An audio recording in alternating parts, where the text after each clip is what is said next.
some rest. All right, we're back, motherfuckers. Excuse me. Sorry for cursing. I'm just so excited. But we're the Malapert Smarks. We're back on the show. This is June 30th, 2023. We've had a long week of wrestling. An amazing long week of wrestling. I know Vlad is tired of it, but let's get the situation. So, Vlad, you first. What exactly have you watched since the last time we did a show, which was last Thursday? We covered Dynamite. Since then, there's been a lot of wrestling. What did you watch and what did you not watch? I think it'd be just quicker to say what I didn't watch. I've watched everything except for Forbidden Door. I've got some recaps, some reviews about Forbidden Door is all I have. I haven't had time to go back, and I was meaning to watch maybe one or two of the matches, but didn't happen time-wise. Just didn't work itself out, so I wasn't able to see that. But other than that, I saw everything else. That's cool. All right. Well, so this is mostly because you're just anti-New Japan,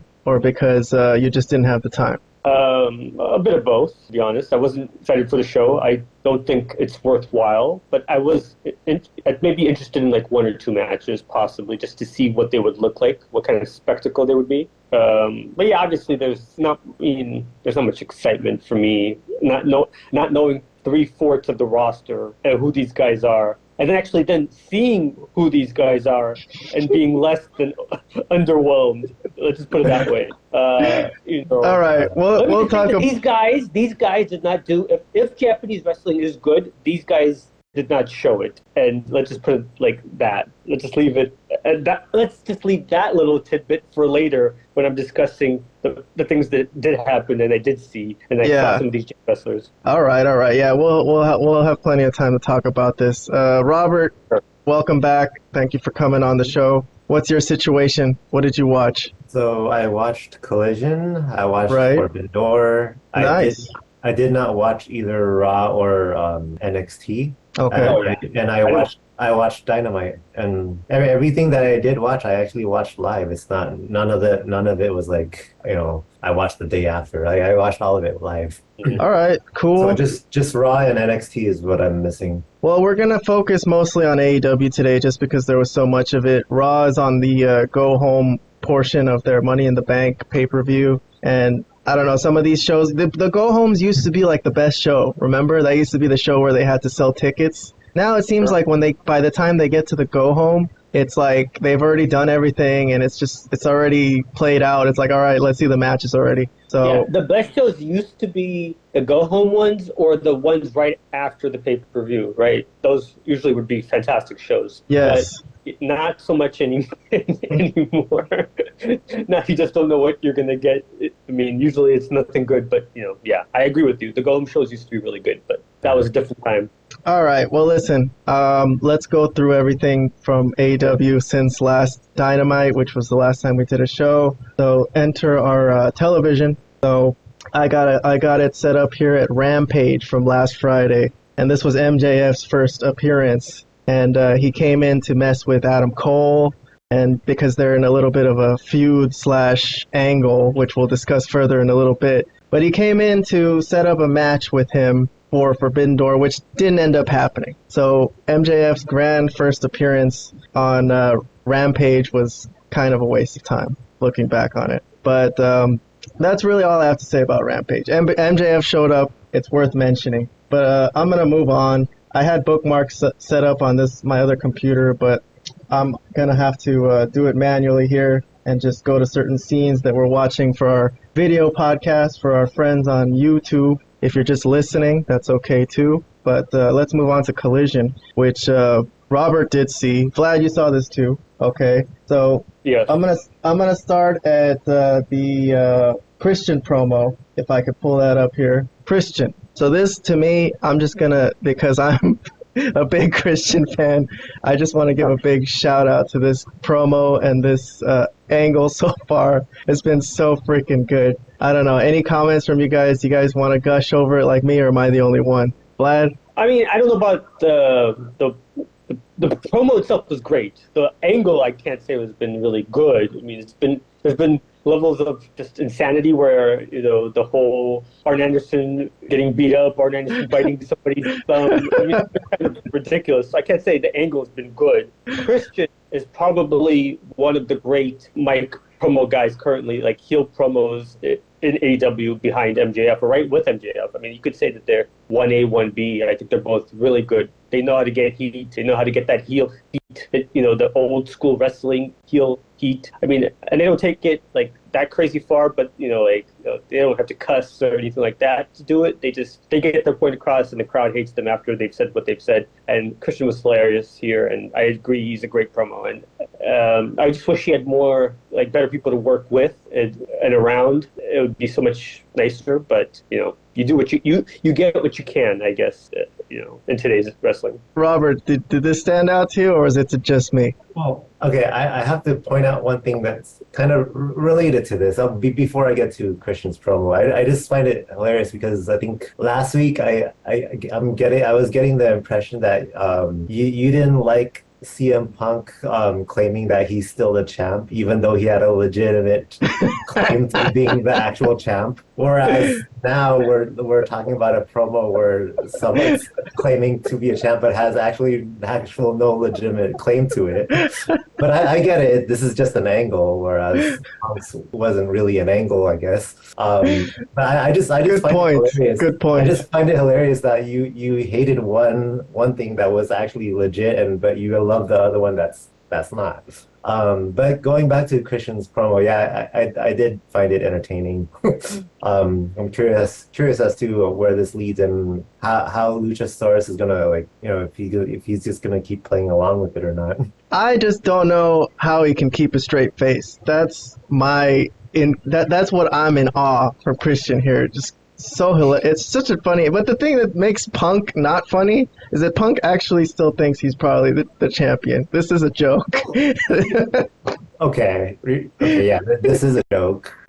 But I don't know. I just think it's hilarious when Punk's claim is you could say is actually legit. But go ahead. Yeah, go ahead. I guess you could argue that. Yes, you could argue it. I mean, you could argue that Rocky Marciano is still the heavyweight boxing champion too. He never lost to. Anyways, I'm gonna move on from this just because we got a lot to talk about. But where should we go next? Oh, I was gonna mention this only if Robert came on the air. But on Collision, they announced the partner for Sting and Darby Allin, which it was really funny because the night before, me and Robert were talking, and Robert was like, "Man, there's no Naito. I want to see Naito, and I don't think I'm gonna watch this show now." And then he came out. So this was for you. This was literally just for you, Robert, because we didn't know who the fuck he was. Yeah, because it was hilarious. Like Kehan mentioned, the night before Collision, I was like, Naito is my actual favorite from New Japan, and he hasn't shown up. I'm like, I wish he did. And then sure enough, the next day, Collision, he shows up. I was totally marking out during this moment. It was awesome for me. When Darby Allin mentioned their secret partner is actually someone that beat Jericho in the Tokyo Dome, I immediately knew who it was because I remember watching that match where Jericho lost to Naito. So I was like, yeah, I still had no idea who it was, even when they said that. They could have spelled out his name, and I still wouldn't know. But I like his look. He looks really cool. That's part of the reason why he was my favorite. He had the look. He's really charismatic. He has good ring work too. But I love the way he taunts people in the ring too.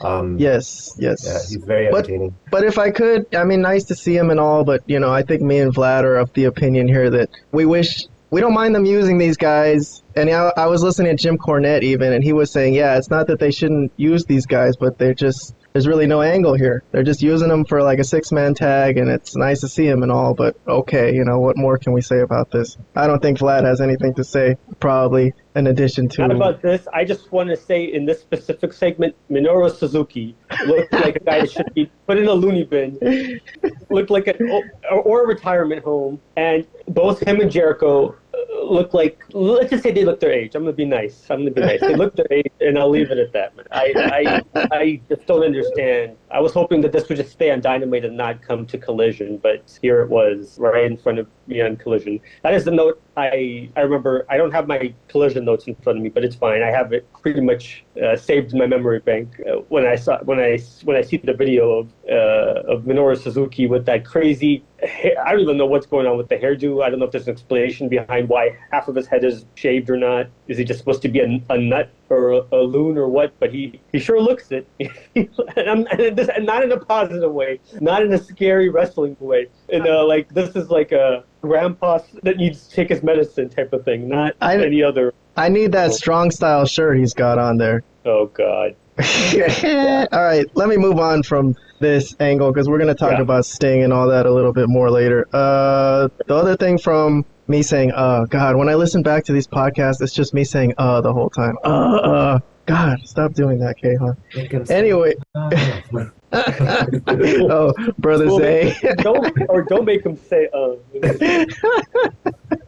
Brother Zay turned it into a catchphrase, you know? All right, so the other thing I wanted to mention from Collision was Miro. Vlad, got any comments on Miro's promo? I mean, I couldn't understand a single word of what he was saying. I just know that he's, again, upset with God, and he's denounced God, and he's denounced his wife, and he's denounced everybody, and I don't know everything that he was saying. He said God is a fool, and I just laughed, and he looked great doing it. I can't make sense of what he's saying, and I know that it's back to kind of what he was doing prior to him basically not being on AW for the past year. I'm a big fan of Miro. He has a great look. You can do a lot with this guy as far as like pushing him and having him involved in main event storylines. He actually looks like a legit wrestler. So yeah, love Miro. But I can't say that I can understand his promo, but I am entertained by his promo because it's hilarious. Robert, did you remember this promo? Did you like this? It's funny. I remember liking it. I don't remember what he said, but I remember being entertained by it. He was basically saying that God is a fool. And, you know, he doesn't need to worship God. He can do it on his own. So now he's godless. That's what he said. And his wife, too. Something about it. Why did he denounce why did he denounce Lana? What did Lana do? I mean, well, it's because you need to focus. If you want to, like, really become successful in life, you have to put 100% focus into it, you know? There's no point in going half-ass. I can see how Lana can be a distraction. Okay. Exactly. Yeah, exactly.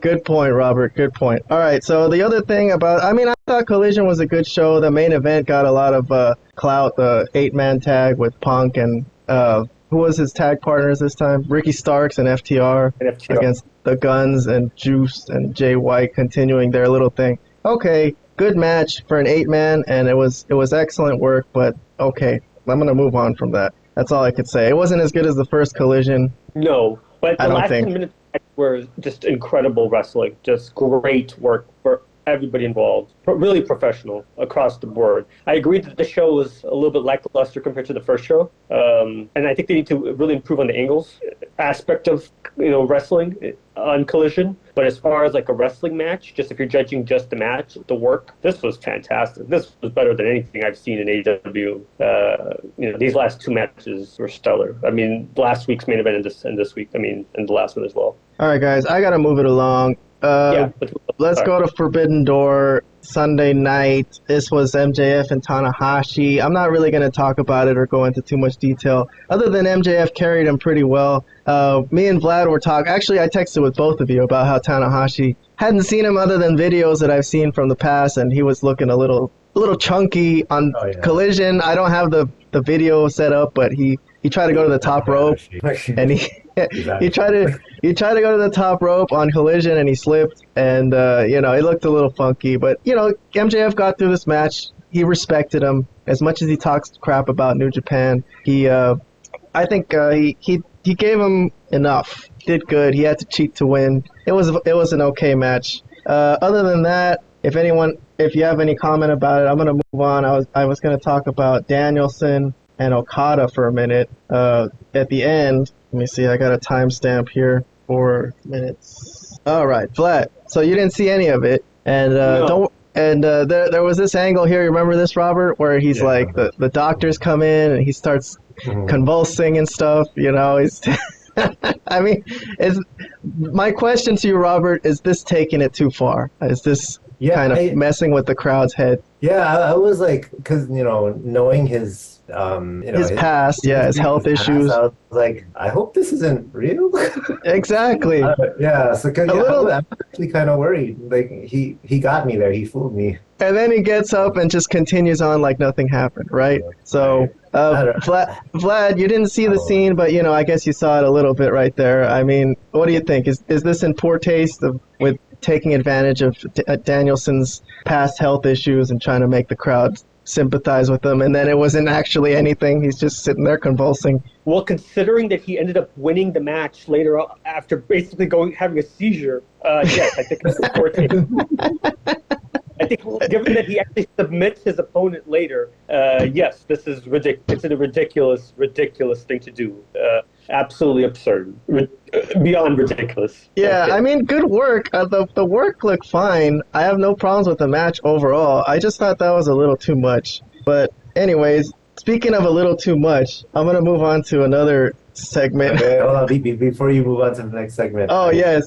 Go ahead, Robert, please. Sorry about that. Brian Danielson's entrance music. That's why I have this background right here. Oh, yeah, dude. I totally forgot about the countdown. Yes, dude. Final countdown. I was like, yes. I wonder if that's going to be his theme song from now on. Well, it might not be because it's apparently it's really expensive to use that song. Yeah, I can imagine. Every time you play it in like that sort of setting, you have to pay a lot of money. So probably not. I mean, I'm sure Tony Khan can afford it, but I don't know how many times he'll be willing to do it. So well, I just I don't. Yeah, that's whatever. I don't care about that. But I do what I do care about. Maybe we can talk about it later. Keon, is this injury to Danielson? Are we going to discuss that, or is that going to be, or are we going to skip that to another time? No. Go ahead and talk about it. Well, I don't know exactly what happened. I mean, I only listened to Cornette, who said that he blamed Okada for the injury, but I didn't see any video on it. I didn't really care that much to do so. But I guess what your guys' opinion, the people that did see it, did it seem like Okada did something that incorrectly. I don't know what point of the match the injury happened. So I can't say, it was Okada's fault or. There wasn't something that was obvious to the viewer. Okay. I mean, how the hell would I know if it's obvious? He's laying there convulsing. I don't know what the fuck. I mean, he must have been selling his arm at some point, right? I mean, if he broke his arm. So it did affect. Well, I don't know at what point it actually broke, but all I can say is it definitely affected the finish, because I think Brian Danielson was, trying to finish it with the label lock, but because of his fractured arm, he had to make an adjustment and do a different submission. He had to change it into a different submission that utilizes his legs instead of his arms, and that's how it finished. With something completely different from the label lock. So, despite some screwiness, you guys mostly enjoyed the match, though. Yeah, I mean, the finish felt anticlimactic to me, but outside of that, it was cool. Okay. I guess I enjoyed it. Honestly, I'm really tired of these people getting injured in worked matches. It's starting to get to me, man. Like, stop it, dude. Like you.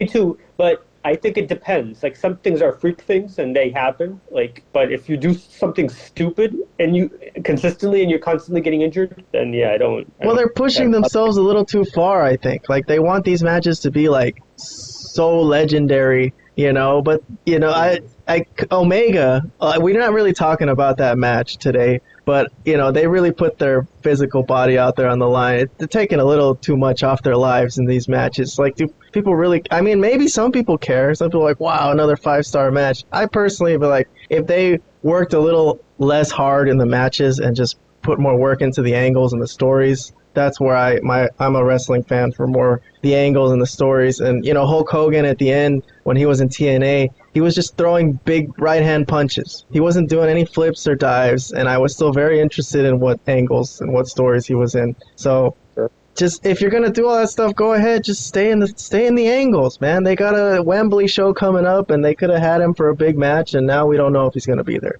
Anyways, whatever. Yeah. Speaking of stupid stuff, let's see this 6:30 that Sammy Guevara nailed Sting with at the pay-per-view. Well, anyways, it didn't look that.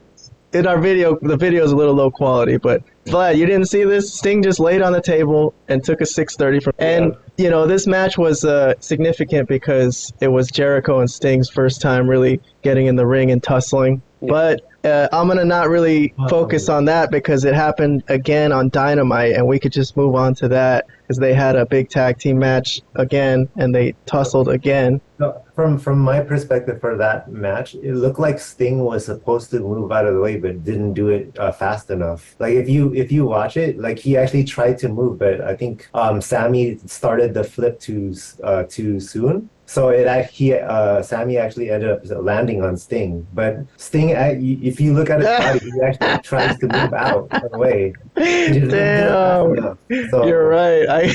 They tried. They didn't time it right. All right, good call, Vlad or Robert. Excuse me. But listen. So since that relates to what happened on Dynamite, I'm just gonna move on to Dynamite. So. They continued that angle the next show on Wednesday and took another ridiculous bump, which I'm going to try to pull up right now. And this time it was Sting. All right, so we pulled it up for our video podcast watchers on YouTube. And Sting is going to go up to the top of this ladder here. They set up 2 tables on the outside. And Sting's like, you know what? I want to do this. I guess he wants to get back at... I don't have it up here. Sorry, you guys. My bad. No. Okay, there it is. Yeah. Yeah, sorry. You didn't let me know. All right, so they set up the ladders here, and Sting goes up, and he tells Darby, I want to do it, I guess because he wants revenge for the night before for getting nailed by Sammy. That's the reaction. This was sad to me. The way Sting, he looks like he's flying, but he also looks like an old man who can't really jump that far. And he took a huge shot to the face. I don't know exactly what happened. I read on the internet that he needed stitches, but it was pretty bad. It looked pretty gnarly for a 62-year-old guy. So Vlad, speaking of stupid crap in wrestling and people getting hurt, what the heck, huh? Yeah, this is bad, but I mean, if Sting, what can I say? If Sting wants to do this and in his old age, have at it. I mean, yes, it's dumb. First, it was a botch. The table didn't break completely. But why is he even doing it? I mean, is there any excitement for this feud, Sting and Darby versus Sammy and Jericho? I mean, I'm not seeing it. I don't think there is. You guys could tell me different if you feel like you're excited about this, or you're enjoying it or what have you. I'm enjoying it. I like seeing Sting and Jericho get down. I've been a fan of Sting, since the 90s. I think he's a good guy. He's a good guy. We had lunch all the time. He's a good guy. No, I mean, obviously for a while he was one of the more captivating in 90s. He was one of the more captivating wrestlers, but he's in his, like you said, early 60s. He's flying, but this isn't the first time he's done this type of stuff. Didn't he? Yeah, I know exactly. But we're always thinking every time it could happen. Every time this could be the time where he gets hurt. Yeah, he flew off something right. I forgot what it was, but in one of the other pay-per-views. I am not a fan of a guy like this doing that because this is really not the way he wrestled most of his career, and he really shouldn't have to do that at this point. I don't know if it's his idea or whose idea, but it's really bad. And luckily, it was only stitches and not a broken back or broken ribs or whatever else, right? Robert, are you very impressed with this? Do you like seeing this type of thing from Sting? No, even if it wasn't his idea, I'm sure he could have said no, and he didn't. So it was probably his idea then. Either way, that shouldn't have been. All right, well, that's all I got. At least bring the tables a little bit closer. I mean, come on, Yes, they set it up too far away. I'll agree with that.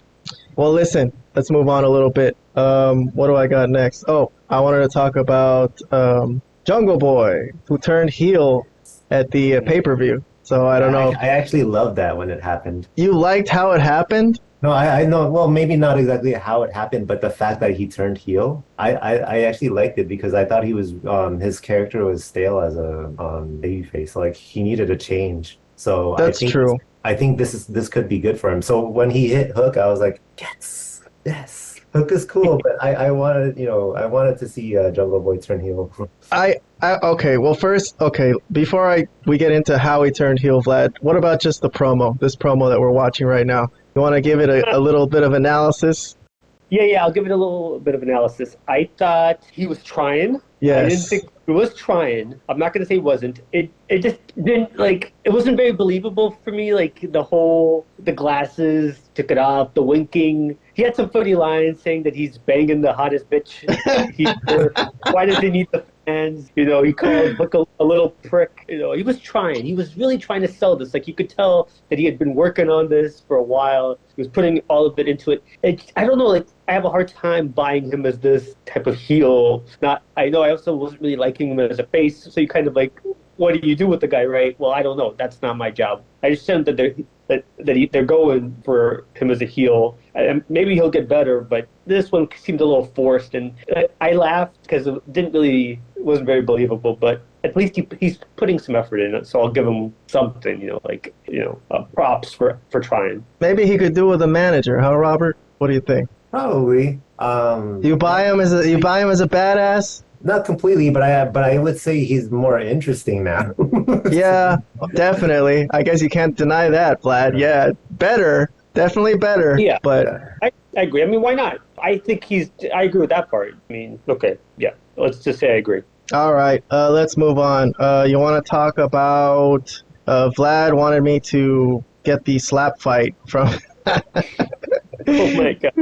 I didn't think you want to talk about this, but okay. I mean, look, it was a kind of a shitty Dynamite, and this is like it's like a microcosm. That's the word I'm looking for, of the whole thing. So Absolutely. let's see. I got the time code here. Here they're gonna go. Strong style. What do you think? Oh, wait, you don't see it. I'm sorry. Okay. I keep screwing up. All right, here we go. Okay. Damn, taking that shot straight to the face. Can you believe this?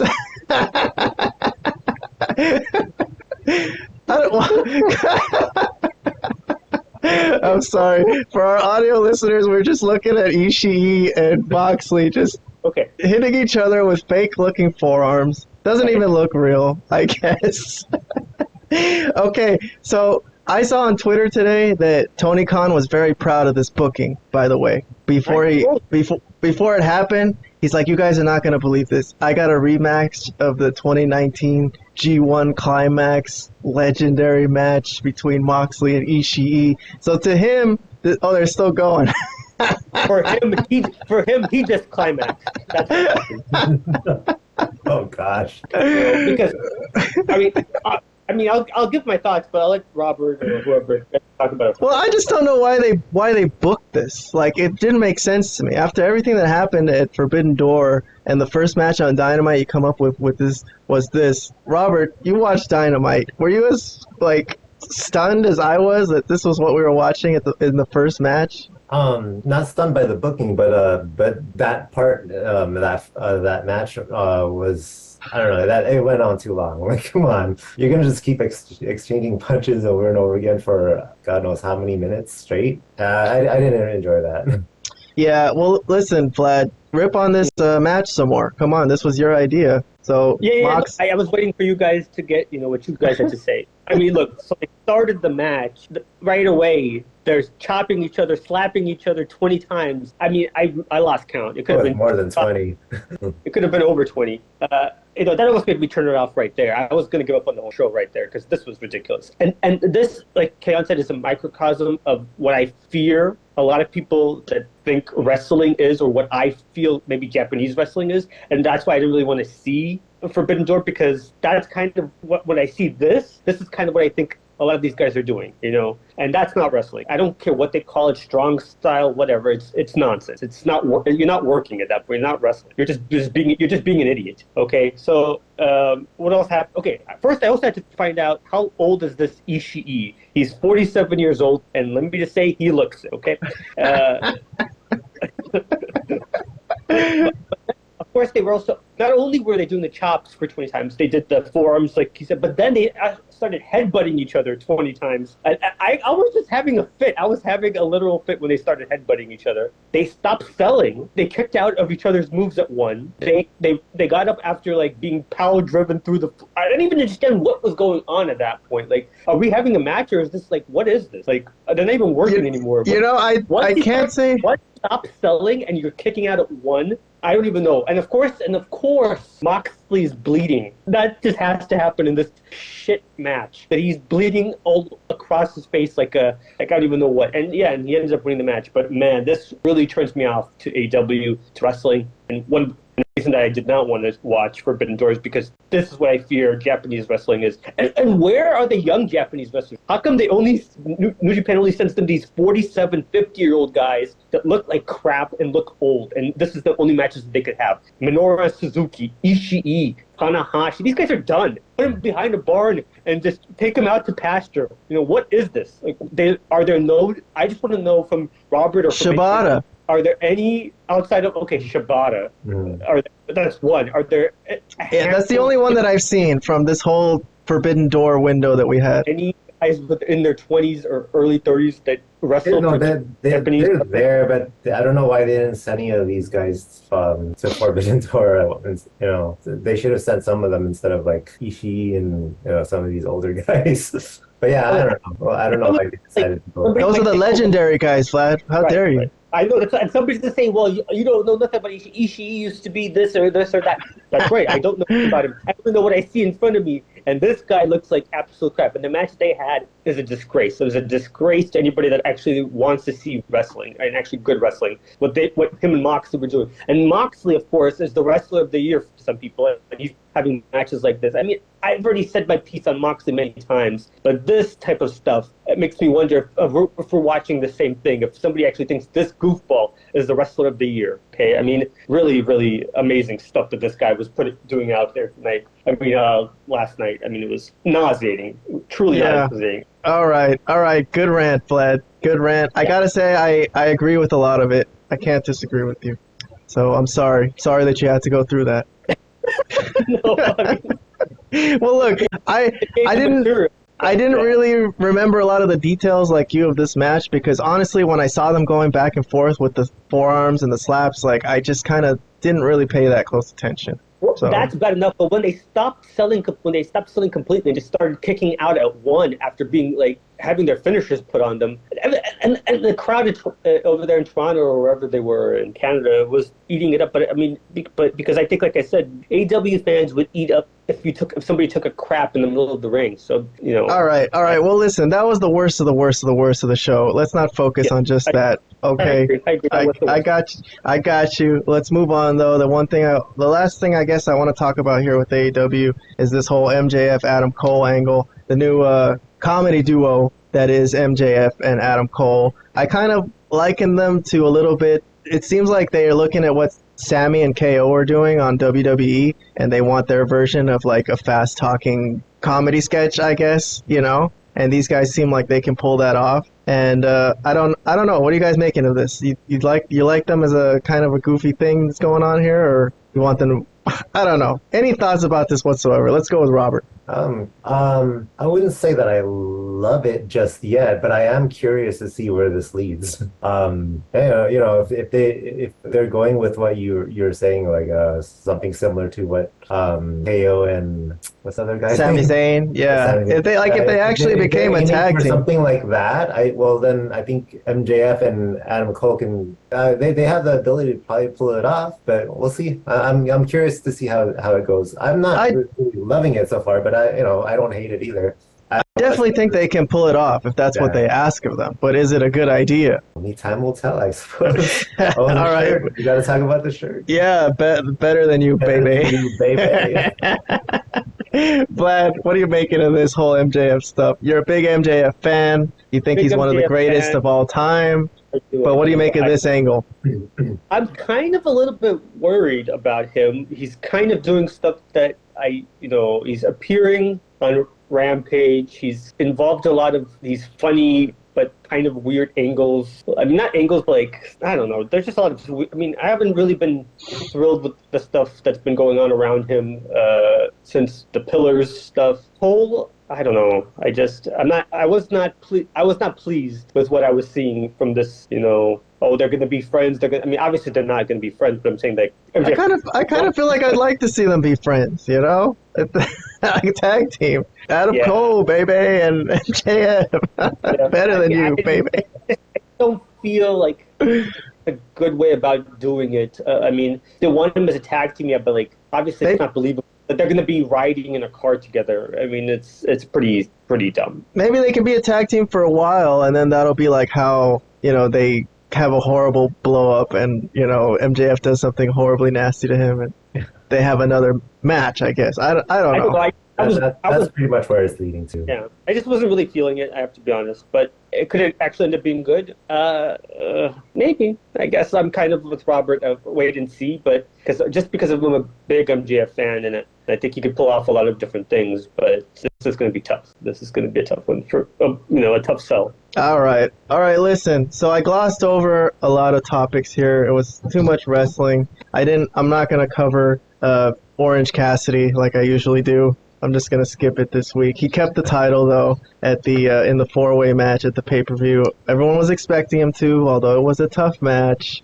But that's all I'll mention about that. So listen, for me and Robert here, because Vlad didn't watch it, so you don't qualify for this. No. Let's go back to, because we kind of mashed up Forbidden Door and our Dynamite review together. But let's go to Forbidden Door. What do you think of it as a whole? There was a lot of potential 5-star matches. You want to give the whole show a grade? Was it too exhausting? Well, I didn't think it was exhausting, but I thought there were potentially good matches that were ruined by weak finishes. Interesting. That's how I'd view. Like, if the finishes were better, I would have loved it.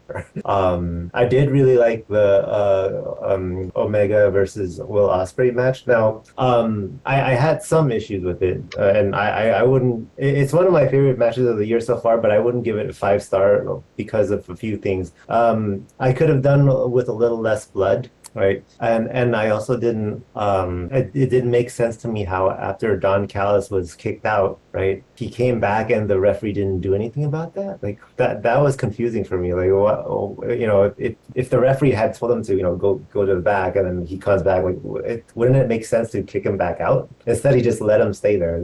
That was odd. Yeah. And then and keep in mind, I didn't see their match from earlier this year, but I've seen matches from them from years ago. They were, obviously they were younger. I think the pace of their earlier matches were faster than this one. Interesting. This match that they had in Forbidden Door was a lot slower pace than what I'm used to seeing from them from years past. Mm-hmm. So I don't know if it's because of age or injury or... No, they went 45 minutes. Okay, that too. Oh, yeah. So this is a very different type of match that I'm used to seeing from both of them when they're, encountering each other. But it's also this is probably their most brutal one too. Like, it was pretty brutal. Very, very brutal. Like there was a spot where when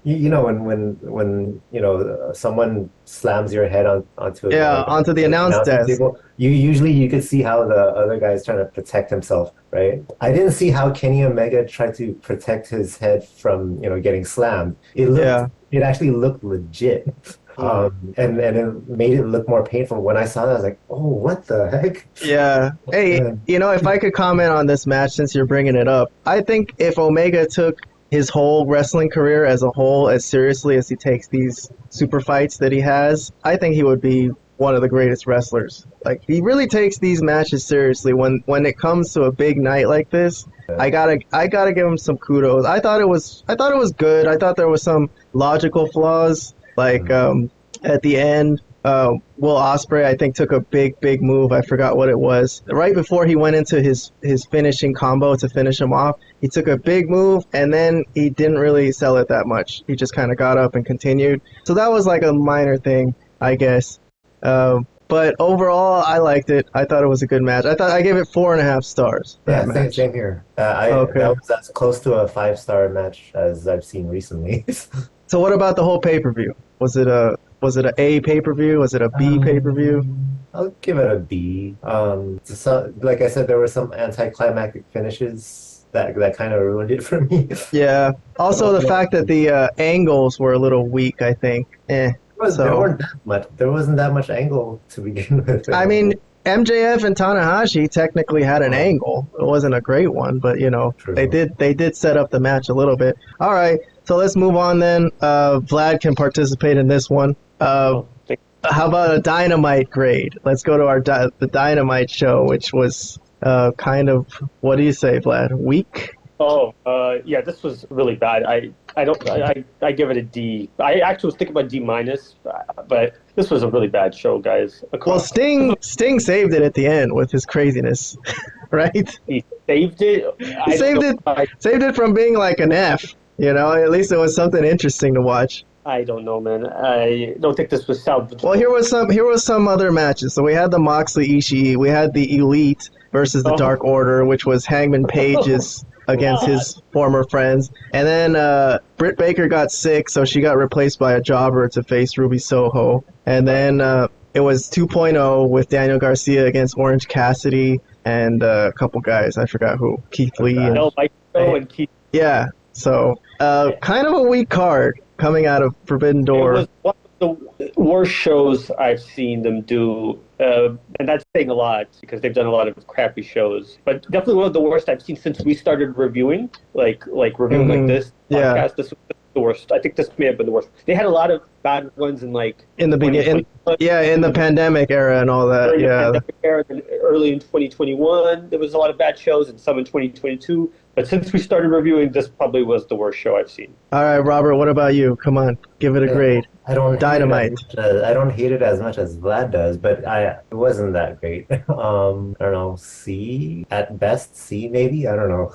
Yeah. C. I think I gotta give it a D plus. I think I'll give it a plus just for Sting flying off the thing and risking his life. But other than that, yeah, there wasn't really much here. It was good, just background noise for me to have on during, while I cook for my puppy, I guess. But all right. So that's our AEW roundup. I think we made pretty good time there. We did. Money in the Bank is this Saturday. I mean, you guys are invited to my house at noon. I don't know if you guys could wake up that early, but we have it's at noon. It's in London.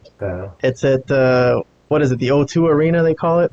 Their biggest arena, the big arena in London. So we got Seth Rollins and Finn Balor, which I think they've done a good job promoting this match. Finn Balor had like a nice little pre-tape package that they played on Raw that made him look really serious. Right. I'm wondering if he'll come out as the Demon. I would like that personally, but we'll see. And then there's another feud which I'm gonna give a shout out to. Just I don't have any video of it, but I just think it's so hilarious. Is The Miz and Tommaso Ciampa. I don't know if you guys saw it. But Robert, you didn't see any of this, huh? So Ciampa attacked The Miz because he's been out with injury, and he said The Miz didn't call him once the whole time he was out, right? Doesn't care about him, just used him. So then he attacked The Miz. That's the angle. So The Miz came on the Raw Talk, which is their post show that they have, and he was getting interviewed, and he was livid. This was such a good promo because he was so pissed. He's like, "Are you serious? You're mad that I didn't call you? I don't call anybody. I'm a star. I'm the A-lister. You call me," which is kind of true. I kind of see where The Miz is coming from here, storyline-wise, kayfabe-wise. So I like that storyline. And then we have our Money in the Bank matches, which I don't know if you guys know the participants. If you want to give a prediction, I texted you guys earlier. And if you guys thought about it at all, did you see the participants? You want me to list? You want me to list them? Can you list them? Yeah, I don't have it in front of me. All right. So for the men, we got Damian Priest, Butch, Santos Escobar, LA Knight, my guy, Shinsuke Nakamura, Shaky Nakamura's, Logan Paul from YouTube, and the Ricochet. I mean, those guys, of those three, I think only three should win: Priest, LA Knight, or Logan Paul. But what would make sense? I mean, it doesn't really make sense for Logan. I mean, I think it's going to be Priest. I think they should finally. I think that's the direction they should go. And maybe he's going to become like because I think there's been some things of him leaving the Judgment Day. Yeah, I guess he could feud with Finn Balor or something, maybe. feud or something, but I could see him winning, and then I think that's the direction that they should go.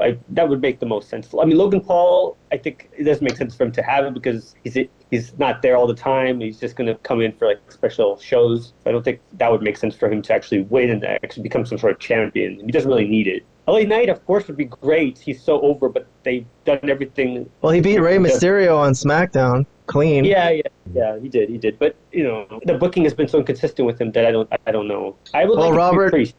You're saying Priest. Are you going to lock in with Priest? I got to get a lock. Yeah, I want it to be LA Knight. Yeah. It's probably not going to be him, but that would make me like if he wins, that would be like my happiest choice. Of course, me too. But I don't see it happening though. Yeah, but I don't see it happening. I guess Priest then.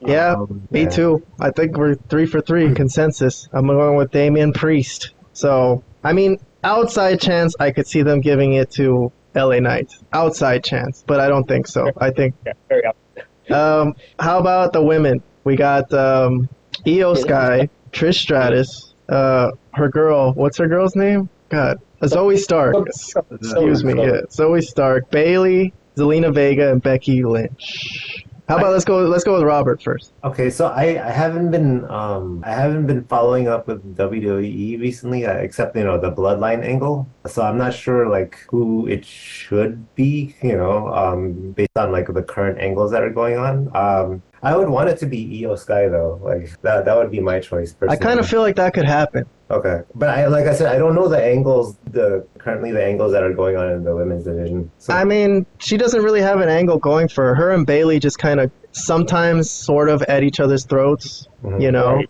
She's not really down with being second fiddle. She wants to be champ too, but they're still together, but kind of testy a little bit. I mean, that's about it. Other than that, Trish has an angle with she's Zoe Stark's mentor, and thinks she's the most God's gift to women's wrestling of all time. And who else? Zelina Vega, LWO, and Becky Lynch just never won it before, and she's making a deal like she could win it. So I'm gonna go with Io Sky. I think you guys talked me into it. I was thinking at first, my initial thought was just it's going to be Becky, but was thinking more about it, that Becky has this thing with Trish that's unresolved. So I think they're going to cost each other. So I think that's going to be a wash. It's not going to be Zoe Stark. It's not going to be what's the one LWO? Zelina. Yeah. Yes. Not going to be her. So I think, Sky makes the most sense. So I'll go with. I think we're all in agreement. All right, we're all in agreement for both of them. Shit.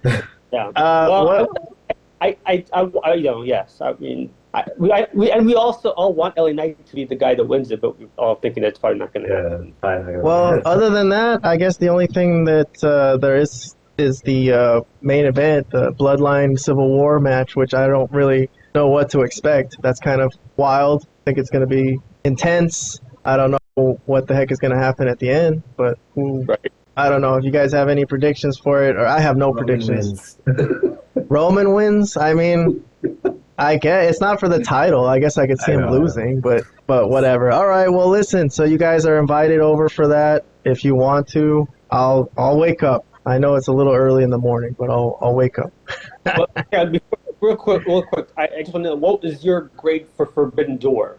I think. Oh yeah, I didn't give my grade. Oh, I gave it like a B minus. B minus. A B minus. Not a very great grade. Not a bad grade. It's better than what you usually give AW shows. So you enjoyed it more than most of the weekly shows. For sure. Yeah, I mean, dude, Kenny Omega and Will Ospreay went Broadway pretty much. They went Broadway as far as their bodies are concerned. They went as far as their bodies can be pushed. So I gotta give them.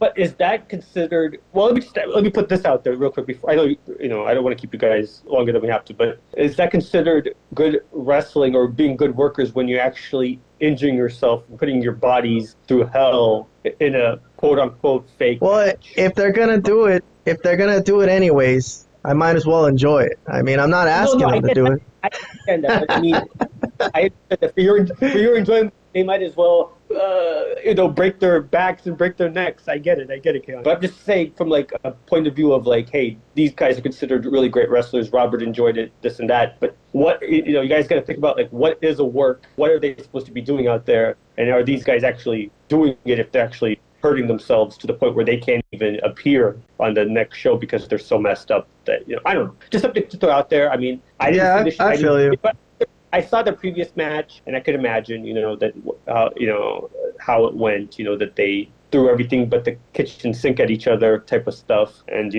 I saw some highlights. Screwdrivers were used, people were bleeding. My point was that it's not considered being good wrestlers when you're injuring yourself. And not making the point of wrestling used to be like to make it look like you're hurting each other, but you're not. And now these guys are actually hurting each other. So I don't know, just something to put out there. I feel you. It's just not going to factor into my match ratings. Sorry, Vlad. If you're going to hurt yourself and you want to do it, I'll feel like, damn, that looked good, I guess. True. I mean, it looks like it looked like they were hurting each other, but like at the same time, because they were. No, it didn't look like it. They were. Yeah, if they were hurting each other, but it's like I prefer this over like the death matches that we. Oh yeah.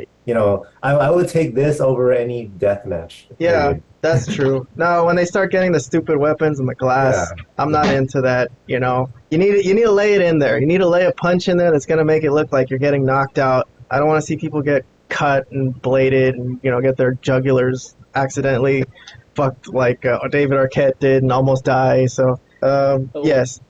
I'll say for this for AEW, they haven't gone to that extent yet. I mean, well, for a while they were bringing in Nick Gage and hitting each other with light bulbs and stuff. There was a little phase like that. But they did bring in Nick Gage for two shows or something. Yeah. Well, listen, guys, we pulled this show together. Thank God. It was tough. This was a tough one to pull together. But thank you guys for coming on. Money in the Bank is this Saturday. That's what we're going to look forward to. And we're going to see you guys next week. Unless you guys have anything you want to say or any shout-outs you want to give out, we're going to say to the fans, to our loyal legion of fans, we'll see you guys next week, huh? Next week, yeah. And I don't know if you guys caught this, but I'm very excited about the Elite and BCC having a blood and guts match. Yes. Hell yeah. I'm obviously being sarcastic. I don't know what to say. He's already preparing for a Spark show again. I think it's a perfect idea, but nonetheless, it was blood and guts, as Moxley would say. Yeah, well, what else were they gonna do? Of course, they're gonna do blood and guts. Like as soon as he said, "Hey, I got an idea," I knew where he was going with that. I know what they were gonna do, man. I know that Moxley is always up to bleed, so he doesn't. You know what? I forgot about that scene. I'm gonna change my Dynamite grade to an A since they promised us blood and guts. Going full Mark mode now. Yeah. Wait till that blood and guts show comes. I'm gonna give it like 10 stars. Like holy shit, holy shit. Yeah, he's delirious. I think it's time to end the show because he's all right.